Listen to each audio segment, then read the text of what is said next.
बिस्मिल्लाहिर्रहमानिर्रहीम अस्सलाम वालेकुम प्यारा दोस्तों, एक नई वीडियो सां गॾु मुंहिंजी ख़िदमत में हाज़िर आहियूं। दोस्तों, एक नई ऐं ताज़ा तरीन ख़बर मूजिबि हैदराबाद पुलिस कार्रवाई कंदे मुमताज़ मौलवी खे गिरफ़्तार करे वरितो आहे। परियल मुग़िरी जे FIR दाख़िल करण ते मुमताज़ मौलवी लक़ब। सोशल मीडिया ते इहा ख़बर वायरल थी रही आहे।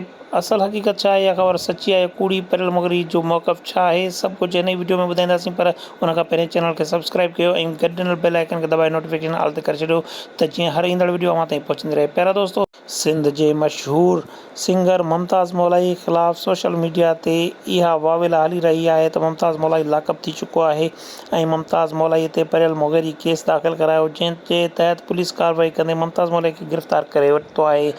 असल हक़ीक़त छा आहे? असल हक़ीक़त इहा आहे त परियल मुग़िरी जो चवणु आहे त मुंहिंजे ऐं मुमताज़ मौलवी जे विच में केतिरा बि झेड़ा झटा ज़रूरु हूंदा, पर मां एॾी किरियल हरकत बिल्कुलु न कंदुसि जो मां मुमताज़ मौलवी खे गिरफ़्तार करायां।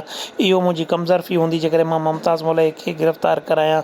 इन में का बि सदाकत न आहे त मुमताज़ मौलवी गिरफ़्तार थियो आहे। जिन बि दोस्तनि ताईं इहा ख़बर पहुचे उहे इन खे बिल्कुलु कूड़ो तस्लीम कनि, छो जो मुमताज़ मौलवी हिन वक़्तु बि पंहिंजे हैदराबाद वारे बंगले ते मौजूदु आहे ऐं मुमताज़ मौलवी जो चवणु आहे त परियल मुग़िरी मूं ते को कंहिं बि क़िस्म जो को केस न कयो आहे।